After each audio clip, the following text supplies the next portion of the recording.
Ladies and gentlemen, welcome to Man in America. I'm your host, Seth Holhouse, coming to you from the countryside of Ohio live.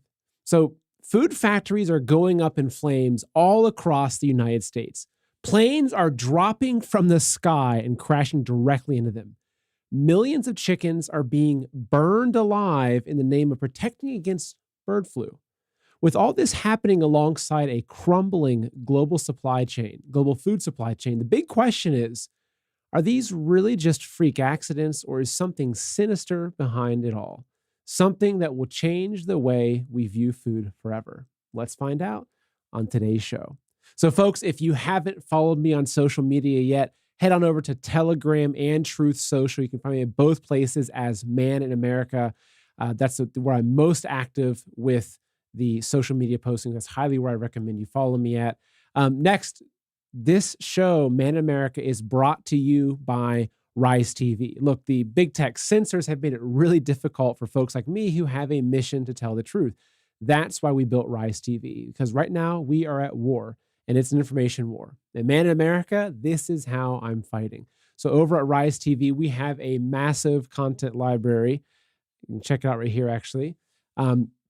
Tons of amazing content. And at the end of every show, we always have a little bit of a party at the end where we do a Q&A. I cover some more topics as well. And you can meet the Rise TV community. At the end of every show, we do that. So if you want to check it out, there's a link for a free trial in the description below. Come try it out. I think you're going to end up staying. And also, as you'll see in today's show, I believe that we have some very shaky times ahead of us. A lot of folks are looking for ways to protect their wealth. I've always been one to recommend physical gold and silver, especially now that Putin has backed his ruble with the gold and we're seeing insane hyperinflation with the dollar. I believe that gold and silver are one of the safest assets to get through the turbulent times ahead. And for this, I'm confident in recommending Noble Gold. You can buy gold and silver directly, or you can do what they call an IRA transfer. So Noble Gold specializes in IRA transfers, which allow you to transfer your IRA into physical gold and silver with zero taxes or penalties. So if you want to learn more about this, open up a new tab right now and go to goldwithseth.com, or you can call 877-646-5347 to speak to a real person in America right now.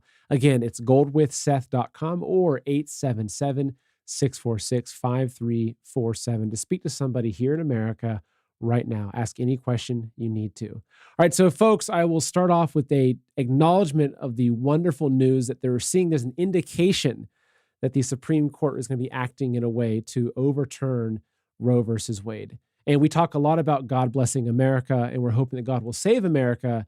And I think that if we can stop killing our unborn children, that might actually help God shine, his light down on us a little better. So just want to give a quick acknowledgement. That's some very positive news. Just keep those justices in your prayers, because with the riots and everything, they're going to have a lot of difficulty ahead of them. Let's please help them make the right decision for protecting the unborn. So folks, we're going to jump right into a 1-minute video that does a very good job really summarizing what's happening right now with our food supplies. So let me pull this up for you here.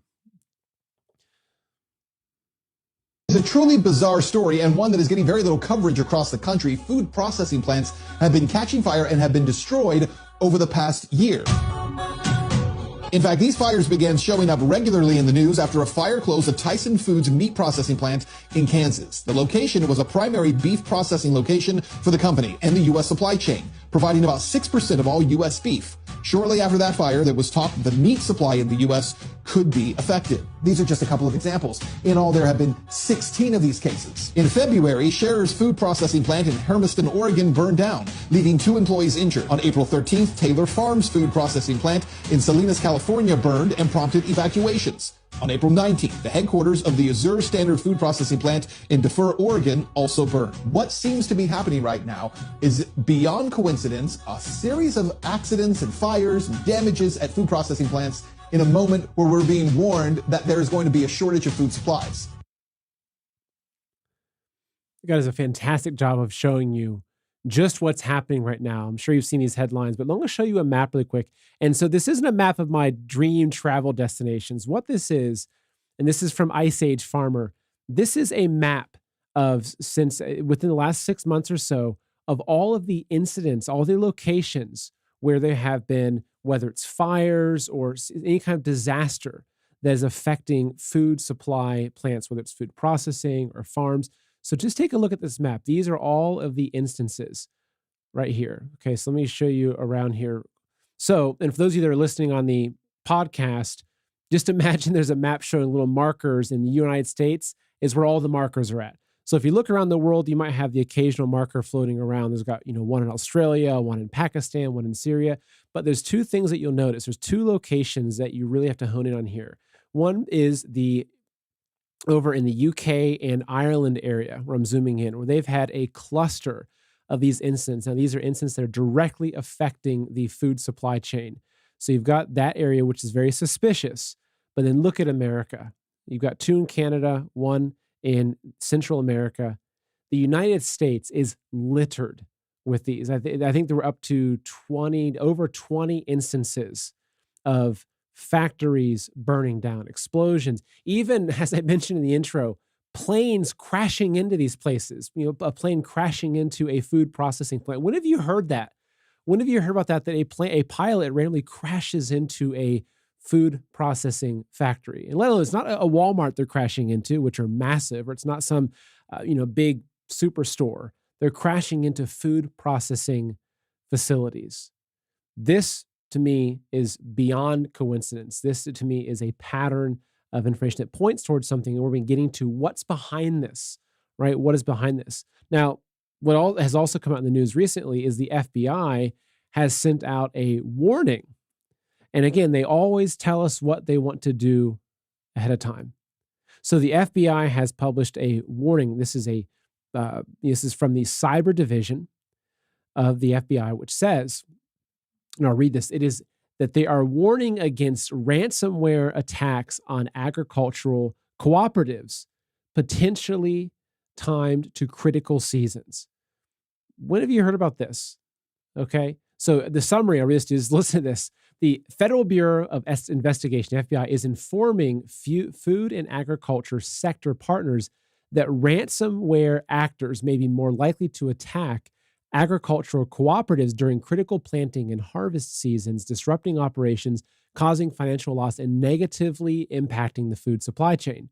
The FBI noted ransomware attacks during these seasons against 6 grain cooperatives during the fall of 2021 harvest and 2 attacks in early 2022 that could impact the planting season by disrupting supply of seeds and fertilizer. Cyber actors may perceive cooperatives as lucrative targets with a willingness to pay due to the time-sensitive role they play in agricultural production. Although ransomware attacks against the entire farm-to-table spectrum of the food and agricultural sector occur on a regular basis, the number of cyber attacks against agricultural cooperatives during key seasons is notable. So there is something going on here. We have these factories burning down. We have the FBI coming out and talking about how they're concerned of cyber attacks. Now, they'll probably blame them on Russia. Russia seems to be the key person to blame everything on, whether it's Trump, winning in 2016 or Trump. Well, I can't talk about 2020 because you know what happened there, folks. I'm on YouTube and Facebook still, which is a quick reminder because if you are watching this show on YouTube or Facebook, please, ideally you'll subscribe to Rise TV, but if you're not going to, at least head over to our friends on Rumble. Rumble, they have stood up for free speech. They're now working very closely with Truth Social. So at least stop supporting Google and Zuckerberg and all those people because, look, they're behind this. They're the ones, as you'll see in today's show, together with Bill Gates, they're funding a lot of what's happening here. So please at least go over and watch this on Rumble, where I'm also live.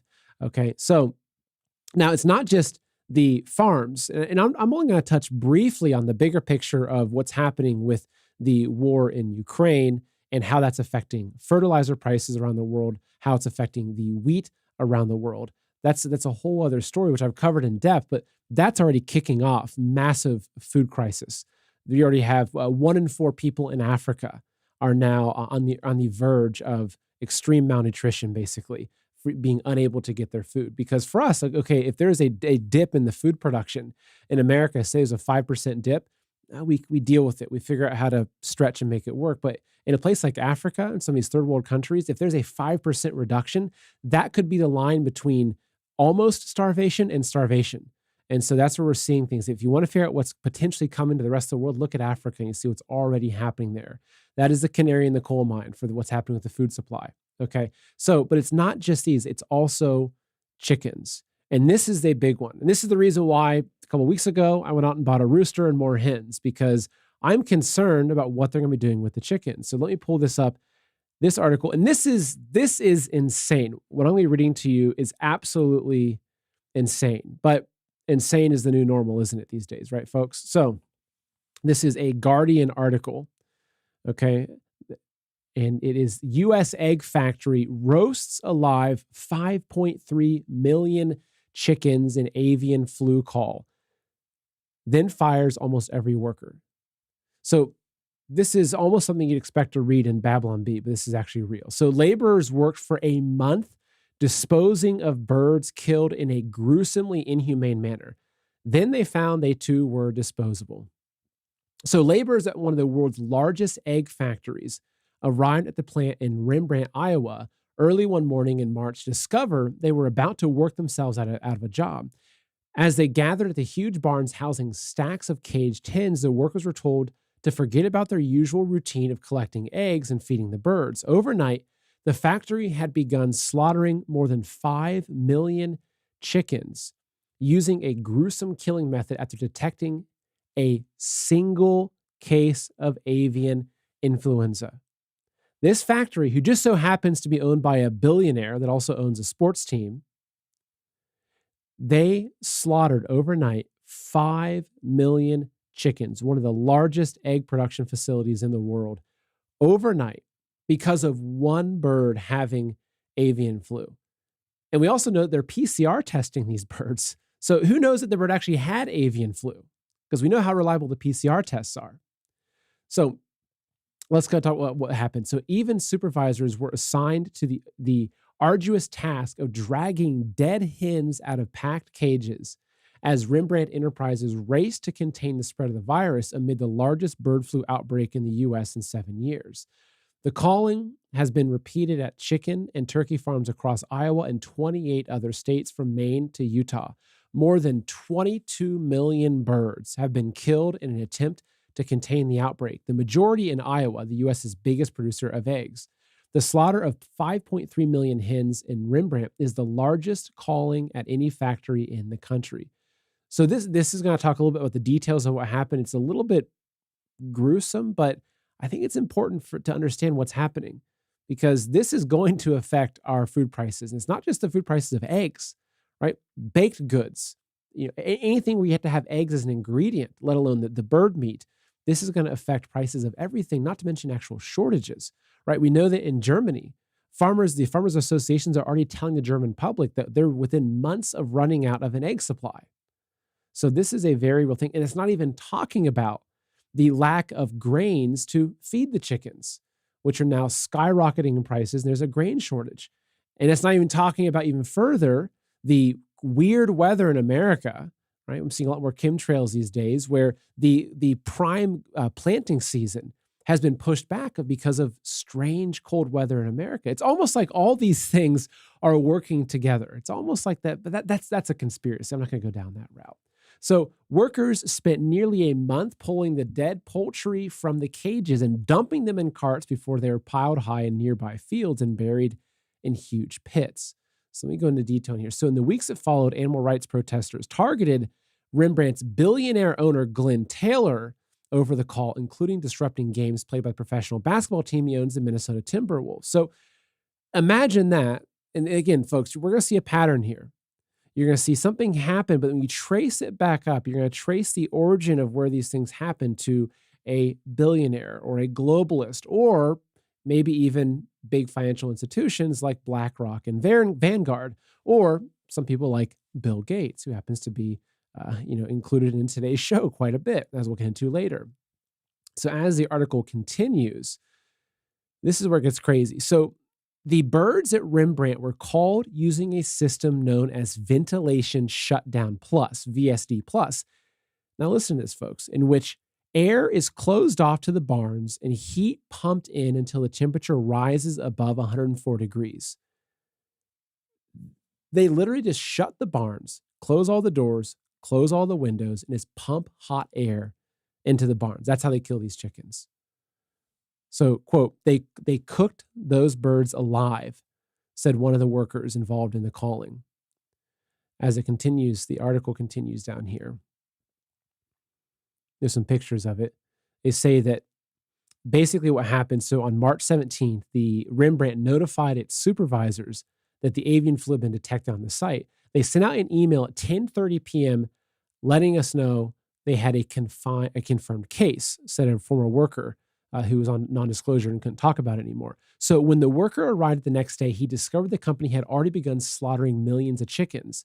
Listen to this. He said, quote, "Once they're dead, we had to take them out by hand, one by one, put them in a wheelbarrow. That's really intense manual labor. They're not very big cages. 12 chickens are crammed in there." So they had, think about this, the workers had to manually remove over 5 million chickens. This took them over a month. One by one, pull them out of the cage, put them in a wheelbarrow, take the wheelbarrow out and dump them into a big ditch or a big hole they've dug. Okay. And then after it was all over, we were told to attend a meeting. We walked in, there's a big stack of yellow envelopes. That's like showing a knife to a chicken. You know what's going to happen next. We worked ourselves out of a job. I saw people who had years and years of experience just being let go. It was totally unexpected. And this is just one instance, folks. Now, I want to play a video for you. This is coming from Goya, the CEO of Goya. It's a short clip from Fox News. Now, Goya, actually, I went out and bought a bunch of Goya beans at one point because Goya, they were standing up against the woke ideology and they were pro-freedom. They were against the lockdowns. And the CEO said some amazing things in support of just the freedoms of Americans. But let me go and play this short clip for you because what he's talking about here in this clip, and this is key, is the CEO of Goya is talking about the weaponization of food. And this is what's key, folks, is the weaponization of food. So let's go ahead and watch this short video here. You see inflation today? Good to see you, Maria. We are on the precipice of a global food crisis. God created humanity. Humanity has created every way to destroy itself, from nuclear, biological, chemical. But now we've waged a war. We've weaponized food. In the Ukraine, between the Ukraine and Russia, they represent 50% of the world's production of fertilizer, 30% wheat, 20% corn, 2.5 million acres of sunflowers, other food and minerals. They also have sand for fracking, sand for glass. And, they So there again is the CEO of Goya talking about what how Russia's doing with their land.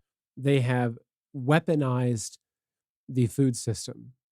And this is exactly what is happening. Okay, so folks, what we've seen in the past couple of years is that we've seen our systems weaponized against us. We've seen the medical system has become a weapon against us. The media has become a weapon against us. So what we're seeing play out is really it's an attack on humanity, but it's not all of humanity. It's just the lower, 99.999%. As the globalists, as the Klaus Schwabs, the Bill Gates, the Jeff Bezoses, this is fantastic for them. The Rockefellers, China, the CCP, right? They're reveling in this. This is the destruction of really the free world because they're trying to push us into their great reset, right? And we're going to talk about that, in the next couple of minutes, getting into the overall plan. But that's what their goal is, that this is just another step. This was not something that just emerged. The food shortages were not something that just occurred when Russia invaded the Ukraine, and all of a sudden you have skyrocketing fertilizer costs because of natural gas, et cetera. This has been a long-term plan. This is going into Klaus Schwab's fourth industrial revolution. This is getting into the system to convert our world into a one-world system they have complete control over through a technocracy. So we're going to be getting into that. But next, I'm going to pull up an article, though, that helps lead us into the main article I'm going to be talking to you about, which is from Corey's Diggs, which is a fantastic researcher and website. But let me bring this article on Zero Hedge that is very important here because, well, you'll see. So here it goes. Food shortages in 6 months. The globalists are telling us what happens next. Now, folks, I want to give you a quick caveat with this is that, look, if you know me in person or if you watch me enough, you know that I'm not typically a negative person. I'm not the sky is falling type person, but I'm trying to be realistic here because through the research that I've done, and trust me, I want to be wrong. I truly want to be wrong with this. But all the research that I have done points to the fact that we are going to be experiencing mass food shortages. And so how I feel about this, it's like imagine if your family's outside barbecuing and everyone's happy and it's a great day and everyone's like, okay, finally back to normal, right? This is where we are. No one's wearing masks. It's like, okay, the pandemic's finally over. Let's get to the midterms and let's get Trump back in. Everyone's just happy and barbecuing. But imagine you see a storm, you see a tornado that's a mile off, that's coming, it's slowly moving towards people, it's going to hit. You would need to really talk to these people and say, look, I know that there's some other things that are happening. This is fantastic, but we can't ignore the fact that there is a tornado coming. And this is what is coming. The food shortages in conjunction with the economic collapse, the collapse of the dollar, these are some difficult times that are approaching. And look, as I mentioned, I want to be wrong. I want to be able to look at you and say, you know what? I was wrong. There's no issues with food. We have more than enough food. The globalists have backed off, right? We the people are taking back control of our country, which I think that will eventually happen. But we have some difficult times ahead. So I really feel like it's my duty, the same way that I talk to my friends or my mom or my neighbors, the same way I'm talking to them, I'm talking to you and saying, look, we are blessed. We are blessed to have the foresight into what's happening because what's going to happen, and this is, when the experts, the economists are talking about how a country's currency collapses, they say it's very slow and then all at once. And that's how most things work, especially in a large scale. So with the food supply, it feels like it's very slow right now. You can still go to Walmart or go to Kroger or the local grocery store and you say, okay, well, maybe they're out of strawberries or bananas are more expensive, but you can still go there and you can buy food. But if you remember at the beginning of COVID, if you remember what happened when they talked about shortages in toilet paper, right? Remember that, how there's like lines of people wrapped around Costco's and it's people that are madly hoarding food, or not food, but toilet paper, also food. So what happens is that right now we have a window, and we're going to talk about this and how to prepare a little bit and what we can do, what every single person in America can do to fight back against this, because very real steps that we can take. But the greatest blessing that we have right now is that we see it coming.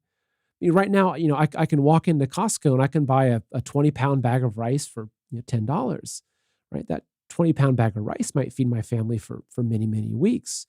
But the problem is that when I say that it happens very slow than all at once, because as soon as you see this truly on mainstream media, not just like a 10-minute Tucker clip every once in a while, look at what the media could do with COVID. The media is purposefully holding off on this.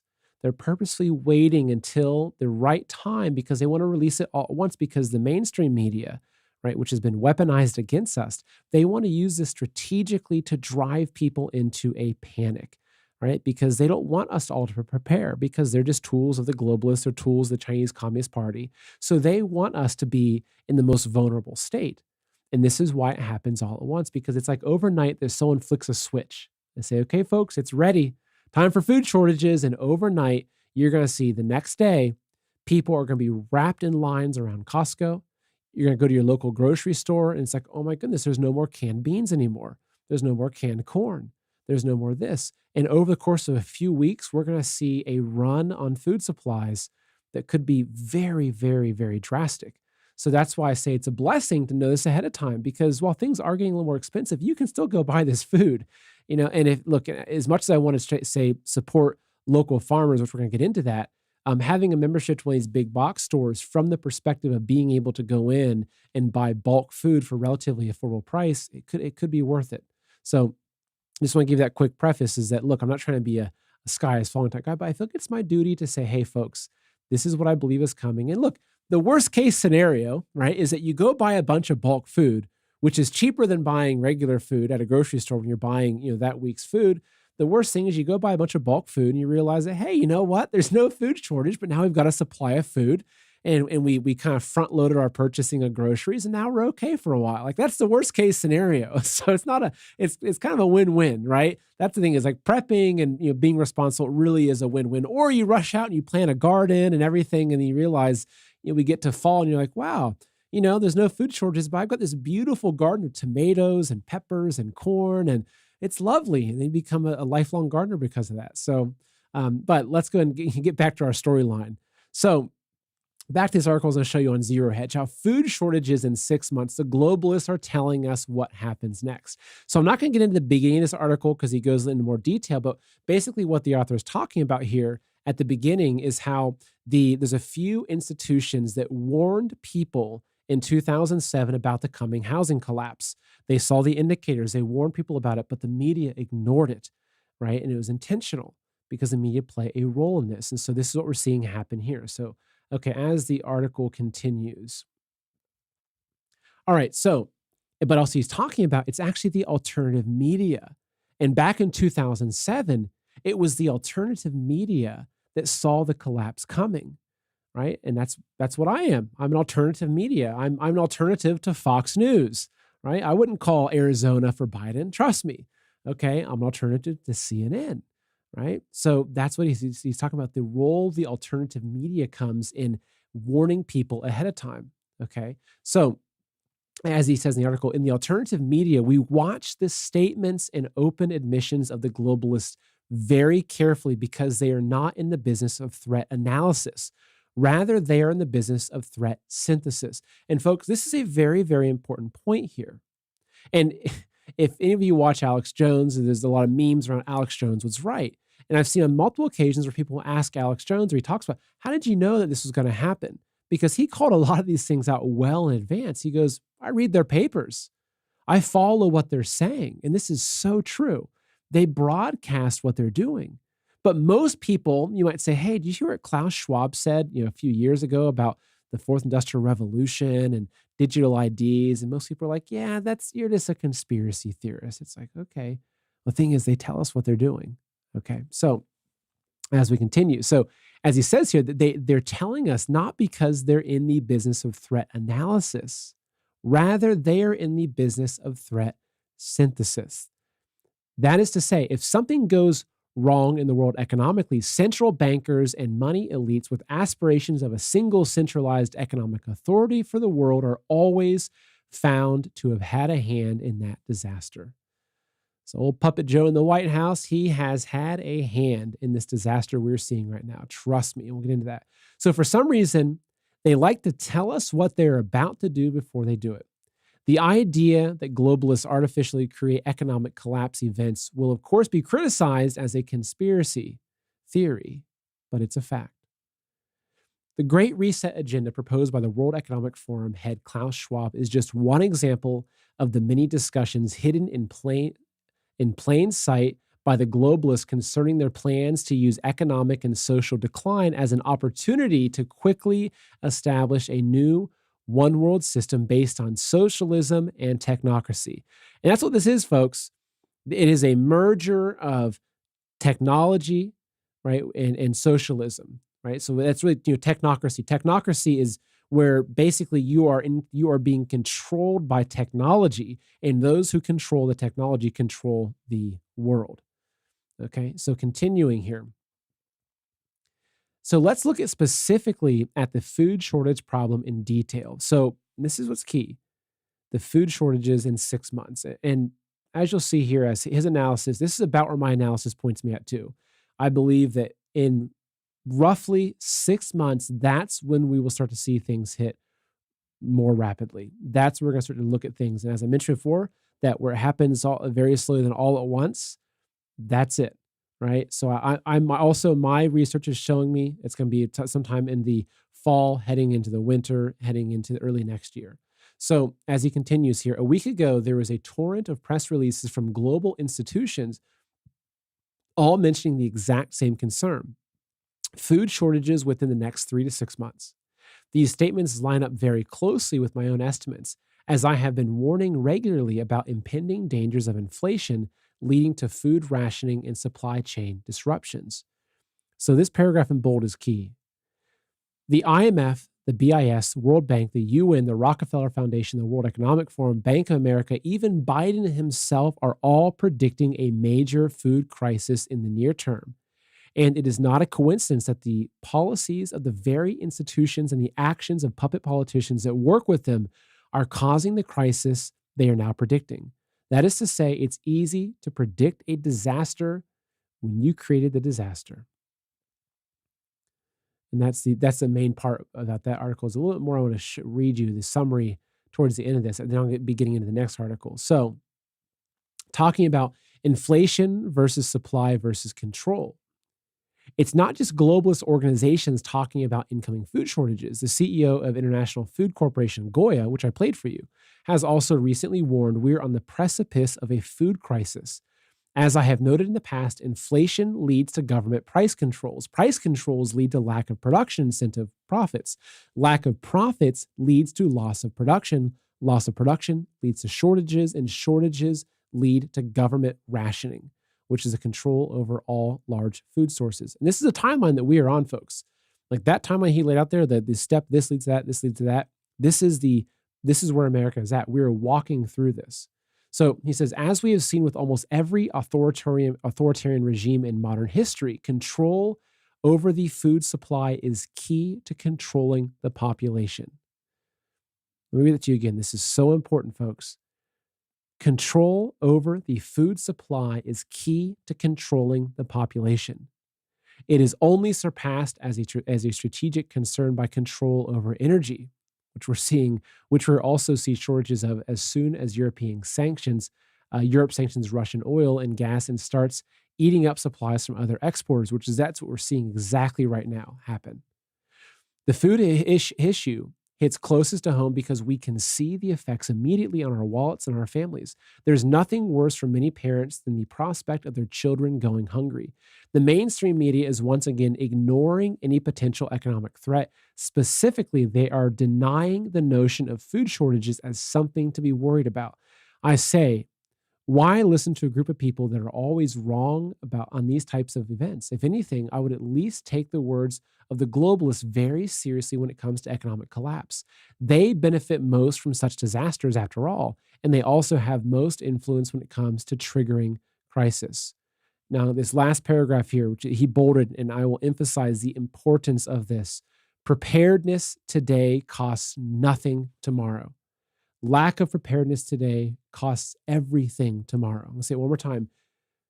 Being prepared today costs nothing tomorrow. Lack of preparedness today costs everything tomorrow. The choice for anyone with a brain is simple. Get prepared for the end of affordable and easily available food before the year is out. And I have to agree. Now, he's not saying go do it in the next 2 weeks, right? He's saying before the year is out.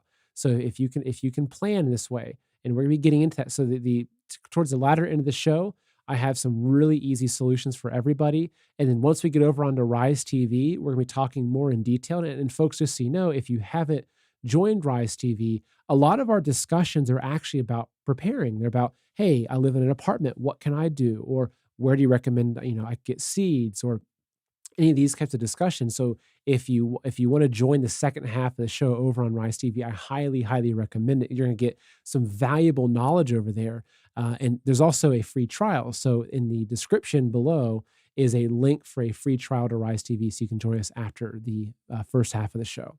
So now, one thing I want to bring up here is how the government gains control over people. So there is something called the Hegelian Dialectic. And this, right, it is so important to understand this because this is how they control the people. Because right now, all of the people, imagine that the humans are cattle grazing in a pasture. Well, there's a slaughterhouse over there, and there's a method that they use to drive us into that slaughterhouse. And that method is called the Hegelian Dialectic. So I'm going to show you how does that work, because maybe you've heard about it, maybe you haven't. So let me pull this up for you really quick. So here we have the Hegelian dialectic is also known as the problem reaction solution. This is how it works. So 1, the government creates or exploits a problem, then attributes the blame to others. So there's a problem. 2, the populace reacts by asking the government for protection to help solve the problem. So you have your problem, then you have your reaction, and then you have the solution. The government offers the solution that was planned by them long before the crisis occurred. So I'm going to show you one more chart here. I'll make this a full screen so you can see it a little better because it's more detailed. So this is the Hegelian Dialectic cycles. It's a continued crisis through with triangles are showing how this works here. So what we see is that there's a big lie, which then creates the problem. So this is, problem solution, problem reaction solution. So there's a big lie that leads you into the next problem, right? Or the next solution. And then there's another problem. And then there's another solution. And it just continues and it continues. And you get led further in to an authoritarian system at every stage of this. And so what we're seeing here, right? Go back to 9/11, right? Problem. Okay. Terrorists. I won't get into 9/11 details on here, my opinions about it, but I say that, look, a simple fact of terrorists, whether they were from, the Middle East or, wherever they were from, caused a terrorist attack on America. That was the problem. A lot of the people across America, especially with a lot of the media fueling up fear of terrorism and everything, they said, please give us a solution. Okay, so please, they're asking for something, they're reacting to it. Okay, and then the government comes and says, okay, well, here's our solution. It's the Patriot Act. Okay, you have your freedom stripped. And this just happens over and over and over again. And the government knows this. They know this because this is what gives them more control. It's one of the most simple facts of any authoritarian regime. This is how they do it. So enter into COVID, massive problem. Now they create these problems a variety of ways. They they have control of the scientists, they have control of the media companies, right? So they create this fear, this problem, and they create a reaction from people. And then the people say, please, please give us a solution. So whether it's a vaccine or whether it's lockdowns or whether it's forced masks or whether it is a digital ID system, the government always comes in and says, here's your solution to the problem. But what most folks don't really realize is that it was the government that created the problem in the first place because they want more control.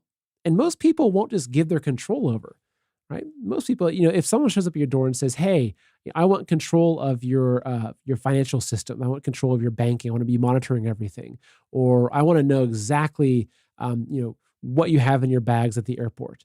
Or I want to know what kind of medicines you've taken. I want to know if you've taken this injection. Most people say, no, you're not going to do that to me. They realize that. So what they do is they create the problem. They get people looking and reacting for it, and they come in with the solution. And so what we're seeing with the food systems, as far as I see, is one of the greatest examples of the Hegelian dialectic, which is the problem, reaction, solution.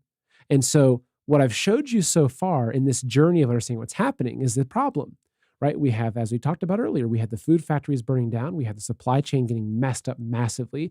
We have the fertilizer prices skyrocketing because of what's happening with Russia, with the sanctions against Russia. We have grain production down because they're missing a planting season in Ukraine. So all of these different components together create a massive problem. That problem being the world is going to be facing massive food shortages. Now, for a lot of people, though, they're going to say, government, please help me out. I don't know how to garden. I don't have any food backed up. Government, please, please, please help me out, right? So that's the reaction. And so what's key is then what is the solution? And that's what we're going to be getting into now. So I'm going to pull up this article. This is from Corey Diggs. So this is, corysdiggs.com. And this is a phenomenal piece of research here. That's her website there. So it's just corysdiggs.com. After my show, I will share this link on my Telegrams. A few of the links I'll share with you because this is a key article to understand. Now, there's a fair bit of reading here, but she spells it out so well that it's really, we deserve to hear her words. Okay, now see that picture right there? That picture, that is an indoor vertical garden. And this is key to understanding everything that's happening. Let me get a quick sip of water. All right. So let's continue. So here her article is, new controlled food system is now in place and they will stop at nothing to accelerate their control. Because now, folks, even for myself, when I started seeing these things happening with the food supply, I thought, what are they doing here? Is it a depopulation agenda? Do they just want to starve out a lot of people? I think that kind of plays into it. I then thought, well, maybe they're trying to drive us into their bread lines because they want to implement their vaccine passport. And they're going to have a system where they say, okay, we'll give you food in exchange for your vaccine passport. That was about as further as I went with my imagination as to why they were causing these food shortages. This article in Corey's research paints an entire new picture, which is frightening, but there's also ways that we can fight back against it. So let me go and dig into this article. Here's a quote from Henry Kissinger, which sums up exactly what I was talking about. Who controls the food supply controls the people. Who controls the energy can control the whole continent. Who controls money can control the world. This famous quote by Henry Kissinger is ringing more and more true by the week. The globalists already control the majority of the money, are moving ever so swiftly to convert the energy system over to systems they are invested in, and have been taking drastic measures to control the food industry while running much of it under the radar. If they control the seeds, they control the food. If they control the food, they can use the digital ID to control consumer access to the food. While a rash of fires suddenly destroying food processing, meat, and fertilizer plants during a time where farmers are hurting and supply chain issues are kicking in, an entire traceable food infrastructure system has already been built in multiple cities and is making its way across the globe. Imagine a day where farmers markets are no longer exist. You can't drive to your local farmer to buy produce or cuts of meat, and the only food growing outside of the globalist secured indoor vertical farming and lab-grown meat facilities is in your windowsill garden or greenhouse. There's a few notes here that she has. I'm going to read some of these to you. Let me make it slightly bigger for you and for me. So, for perspective, Bowery Farming's new facility in Arlington, Texas, will be able to serve 16 million people in a 200-mile radius. This is only one of dozens of vertical farming companies with massive facilities across the country backed by big investors. Who are those investors? Just so happens that BlackRock, Vanguard, Bill Gates, Bezos, a lot of these people that you know of are the ones that are investing in this. So why would Bill Gates, who owns hundreds of thousands worth of farmland, be investing in vertical farming where you can grow mass amounts of food in a small inner city area? Well, we're going to find out. So the University of California is developing a plant-based mRNA vaccine in the hopes that farms can grow edible vaccine heads of lettuce. You heard me right. That they're literally going to their goal is to put vaccines into the food that they grow and that they force us to eat. So Monsanto Bayer, right? Think Agent Orange. If you're not familiar with Monsanto, they're the people that are behind the mass monocrop farming system, all the GMO seeds, the spraying of really terrible chemicals that are killing people, et cetera. So that's Monsanto. They also happened to invent this chemical that was used in war called Agent Orange, which we know about Agent Orange. So there you go. That's Monsanto. And Bayer, Bayer medicine you might buy, that's who it is. So Monsanto Bayer is creating gene-edited seeds for vertical farm companies, while Bill Gates, the Rockefeller, and the Ford Foundations and the World Bank control 10% of the world's germplasms and hold some of the world's largest seed banks. Bayer and BASF, two of the world's largest suppliers of seed, are both involved with the vertical farm industry. So again, it's like if you want to understand what the globalists are doing and what their agenda is, look where they're putting their money, look what they're investing in. So well over a dozen major food processing and meat plants have coincidentally gone up in flames in the past several months. Union Pacific, so this is a railroad shipping. This is also key, folks. So Union Pacific is mandating railroad shipping reductions by 20%, impacting CF Industry Holdings, the world's largest fertilizer company. Vanguard, BlackRock, and State Street happen to be the top shareholders of Union Pacific, and BlackRock and Vanguard are in the top 3 shareholders of CF Industries Holdings. So these companies, they own the railways and they own the fertilizer companies, and they're now putting out stops and halts and limits on what they can be shipping on rail, which is further exacerbating the supply chain crisis for getting critical elements like fertilizers and feed to farmers that need that to produce crops and produce animals for us. So as she continues, how did they lock this in under the radar? Some critical points. The food industry is already monopolized by 10 companies, the majority of which include Vanguard and BlackRock as top shareholders. What happens when they control all the seeds, produce, and meat too? What happens when produce and meat are all grown inside secure facilities after a gene splice or inside a petri dish, and farmland becomes dormant due to overreaching regulations, lack of supplies, and manufactured inflation? So I'm going to make this big for you, folks, so you can see this. These are the companies. This is the control over the food supply, okay? This is what it is right here. These are the 10 big companies that they own so much. Let me zoom in really quick here. All those different food brands that you see walking through the grocery store, these are all owned by a few massive, but a small number of companies. And the majority shareholders in these companies, Vanguard, BlackRock, State Street Capital. Okay, so you can see they're all working on this together. And guess what? Obama's involved. So in 2014, during the Obama administration, Congress established the Foundation for Food and Agriculture Research Act, the FFAR, through the Farm Bill, which ultimately created a nonprofit organization outside of the government with a $200 million kickoff from, guess who paid for it? Taxpayer dollars. So they're using our money to fund these things. Imagine that. And the additional millions in support from, guess who? Bill Gates, right? USDA Secretary Vilsack announced its creation on July 23rd, 2014, stating that they were appointing a 15-member board of directors, which unsurprisingly included Deputy Director Dr. Robert Horsch of the Bill and Melinda Gates Foundation and high-ranking employees from Cargill and the Aspen Institute, among others. The foundation would leverage public and private resources to increase the scientific and technological research, innovation, and partnerships critical to boosting America's agricultural economy. So here's what gets interesting.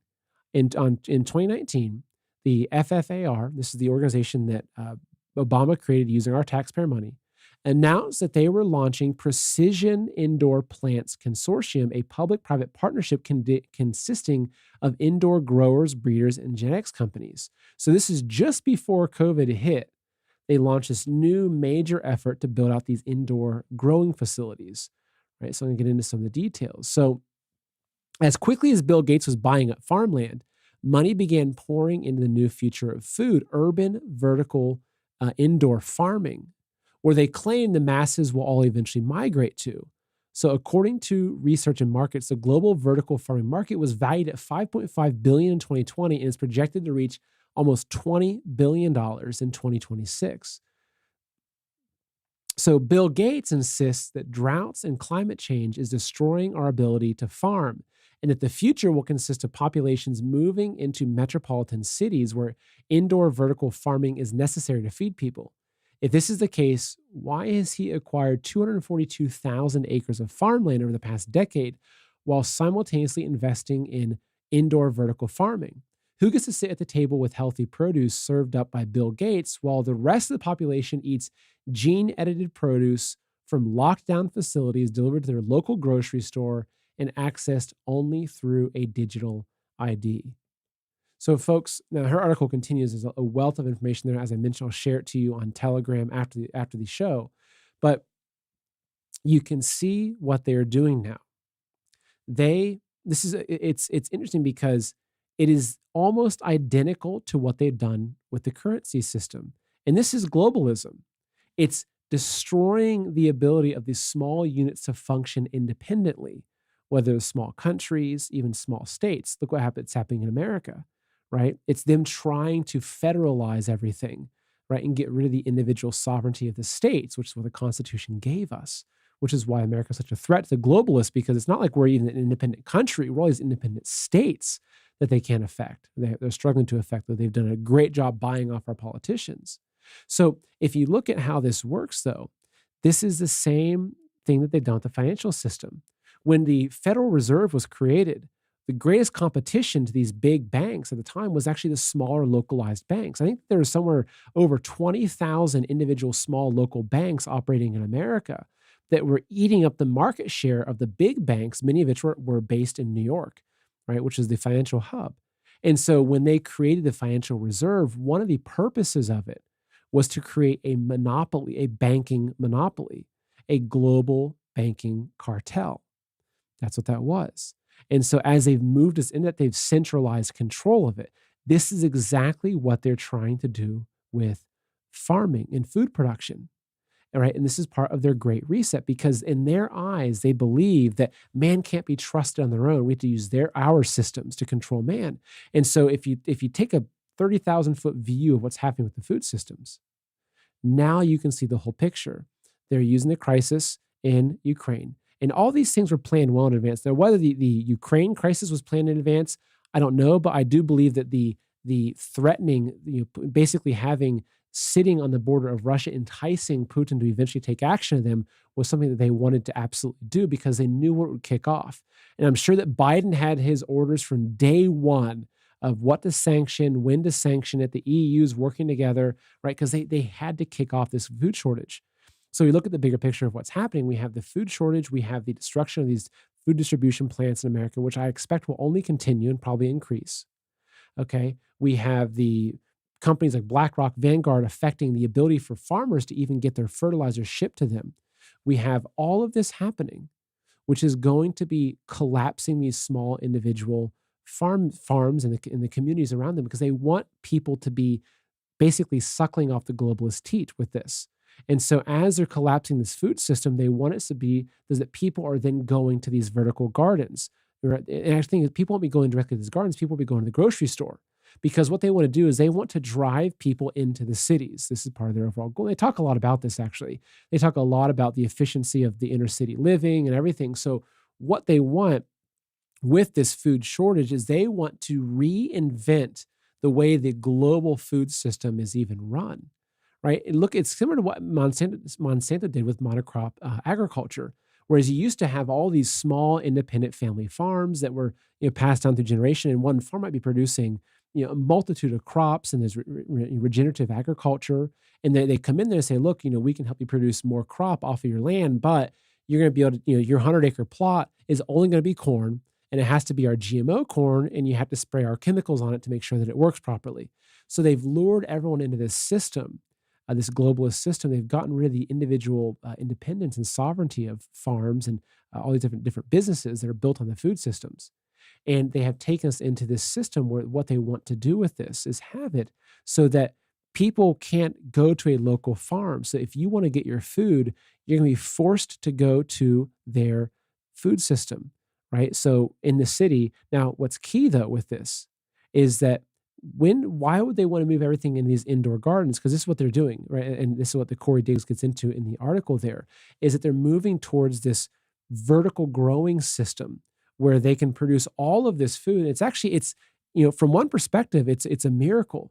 The amount of food they can produce from these indoor systems is amazing, but they're not being produced with sunlight. But what's the most frightening part is that what control do they have over the food there? There's actually ways that they're developing using blockchain technology to actually even track the type of food that people are even consuming, right? And this is the same thing they're doing with the financial system. They don't want people to have cash. They don't want people to be using their small community bank. They want to take everything into this digital system, which is why they want to collapse the dollar and drive everyone into a centralized, the CBDC, the central bank digital currency. And of course, the US government will have its own federal version of that digital currency, but they want to drive everyone into their digital system because then they can monitor and control everybody. And that's how this works. Because if there's no independent farmers producing food and you're forced to go into their system to get your food, they can then track you. They can control you. They can say, hey, you know what, Seth? You've got that Man in America show. And we've been monitoring your social credit score, and you haven't got your jab yet. So we're not going to give you food this week until you get your jab or until you comply to these other rules. This is the whole idea: is they want to drive us into this globalist system where they have control over us. But as Henry Kissinger said, they want to control the food systems. And that's why they're all pouring this money into these vertical growing systems, which I'll go back to the article. I'll show you a few of the details of that. These vertical um, gardens here. Let me scroll down a bit and show you. You can see she has some pictures of them, but let me zoom out so it's a little easier to find. Here we go. So here you go. Yes, so you have these indoor gardening systems, and this is what they're investing all this money into. As you can see, this is a very long article, lots of thorough research from her. So they have these indoor growing systems where they are basically having these towers of food, like you can see a few pictures there. This is like a robot company that Bill Gates is investing into, for example. But that's the whole idea, is to drive the food system into this centralized production where they own it all. So one of the big questions with this is, what can we do? Right. And I know that for a lot of you folks, maybe you live in an apartment, or you live in a condo somewhere, or you have a townhouse with maybe, 8 square feet outside, or a small little balcony. So what can we do? Well, the number one thing that all of us can do is support local farmers. This is the number one thing. And of course, I'm going to talk about growing your own food and some tips on that and the importance of that. But again, a lot of folks live in an apartment, or you don't live in a way that you can actually grow, or maybe you have no sunlight coming in, right? There's a lot of issues. And so it's not as easy for everyone to go start growing a garden, though I encourage that, absolutely. But the number one thing that I would recommend that everyone do is support local farmers, because the local farmers, they're the ones that are under attack. They're the ones that the globalists want to get rid of, because those local farmers that can feed their communities are key to us not needing this food system. So there's a handful of things you can do. So one is, if you have a local farm market in your area, truly prioritize going to the local farm market. That's the best place to go, where you can meet the local farmers. You can see where they're farming, what they have. The other thing is that there's something called a CSA. It's community supported agriculture. So there's a website, and I will share this in Telegram after the show, but there's a website, and this is from the USDA, where you can actually go in and you can put in your zip code, and it will give you a list of all the different places that offer a CSA. So what a CSA is it's community supported agriculture. And basically what it means is that you're helping it, in a lot of ways, you're investing in the farm, and you're helping fund them. And then every time that they grow food, they distribute it to you. So you might be part of a CSA. You might have a box of produce that shows up once a week that comes from your local farm. So a CSA is a really, really effective way of supporting your local farmers, because you're committing to them. So joining a CSA is possible. Again, as I mentioned, I will share this link in Telegram for you. So joining a CSA, going to your local farmers market, even searching and trying to find local farmers where you can buy and purchase your food is critical. So as an example, we bought beef recently. There's a local farmer that we buy our beef from. And it's also, you're going to save a lot of money too. So, we try to buy organic beef. Right now, organic beef per pound, if I were to go to Kroger or Whole Foods, it's upwards of $10 a pound, right? But I buy it from a local farmer, and I buy it in bulk, say 50 pounds at a time. And it's maybe only $5 a pound, between $5 and $6 a pound. So it's going to be less expensive. And a lot of people are concerned about pricing with the economy and gas prices. But actually, if you can buy in bulk, and if you can buy from a local farmer instead of going into Whole Foods or Kroger or Meijer, you can actually save a significant amount of money. And you're also buying bulk. You're setting aside food for the future. If you get a freezer in your garage to keep the meat stored, or you get into canning, et cetera, that's going to be a key point. And I was talking to this local farmer. I said, hey, are you being affected at all by what's happening with the grain shortages and the shipping and all the different things that are happening that are affecting all farmers across the nation? And he gave me the best answer. He goes, my cows eat the grass that grows in our fields. He goes, that's it. He goes, so I'm not really being affected. He goes, now chickens a little bit, we're having some issues with getting feed for the chickens. He goes, but for our beef, like their beef prices haven't changed from when I bought beef from them 2 years ago. And he says, our beef, they eat the grass that we grow in our fields. So being able, just jumping in and taking a step to support a local farm is a critical step, because that's, we want to act as we the people, right? As General Flynn says, right? Local action is a national impact. Well, in this way, the food supply, us taking the local action to unite with our farmers will impact their ability to control us nationally with the food supply issues. So that's a key. In addition to that, and we're going to be getting into more of this over on Rise TV, gardening, learning how to garden, setting up a small garden of any size, getting into a small square foot garden. Those are significant things that you can do to give yourself better food security. In addition to getting to know your neighbors, maybe you're working together. Maybe you've got a little more land. You can say, hey, look to your neighbors. You come and you can garden. We can work together. I mean, fundamentally, what we have to do is we have to get back to the basics. We have to get back to the traditional way that humans lived. And I can tell you, it's a journey. It's a beautiful journey. A couple of years ago, I was living in New York City. I had no idea how to garden. Most of my meals were just takeout. So I was literally, going home after a long day of work, getting on an app like Grubhub and just ordering some takeout from a local diner, wasting a lot of that food.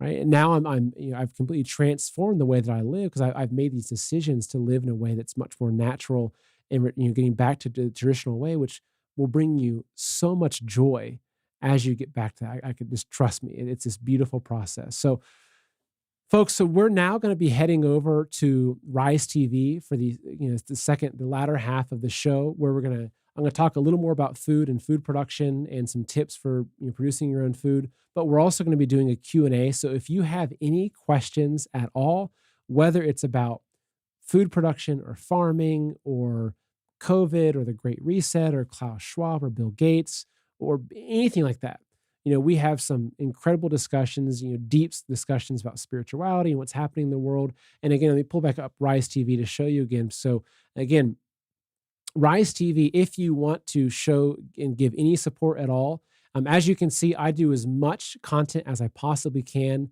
on the public platforms, Rumble, Facebook, YouTube, etc., because I believe this information is very critical to get out to as many people as possible. So I will always put as much as I can publicly, but if you want to support what I'm doing, because I can tell you, YouTube certainly isn't paying the bills. I think I make about $100 a month from YouTube. So if you want to support what we're doing, the number one thing you can do is subscribe to Rise TV. It's $10 a month. We have amazing content on there. Every Friday is my favorite show. It's called FNL. That's the one that you see up there. It's a 2-hour show. It's a recap of the week. We laugh, we smile. I mean, fundamentally, folks, we find just ways to be happy. We find way, even though the globalists are trying to stomp us down with their boot and their, this freight train of the Great Reset's coming, we're resisting it. And we're actually finding joy in that process. And Rise TV is the center of that. So if you want to come over to Rise TV and if you want to just get a free trial, just check it out. Hopefully you stick around, but there's a link in the description below where you can get a free trial to come over and join us for the second half of the show. I highly encourage you to. And if you don't want to join Rise TV, you still want to support, you can like and share the content. And again, if you're watching on YouTube or Facebook, please at least go watch over on Rumble. At least please go watch on Rumble because Rumble really has taken a hard stance for free speech, and they are a great platform right now. They're supporting a lot of free speech content creators that have been banned by YouTube, Facebook, etc. So we're now going to head over to Rise TV. Thank you all so much for joining us. I hope to see you there. So Dom, you can go ahead and cut the public streams on this, cut off the Facebook, Rumble, YouTube, etc., and we'll be heading over there. So folks, on Rise TV, if you have a question, if you have any question at all you do is just write question, all caps, in your comment, and we'll be collecting those. And I'll be going until around 3:30 or so. So I'll get through as many questions as I can. So let's go ahead and dig in. Let me get a sip of water because my voice is running out.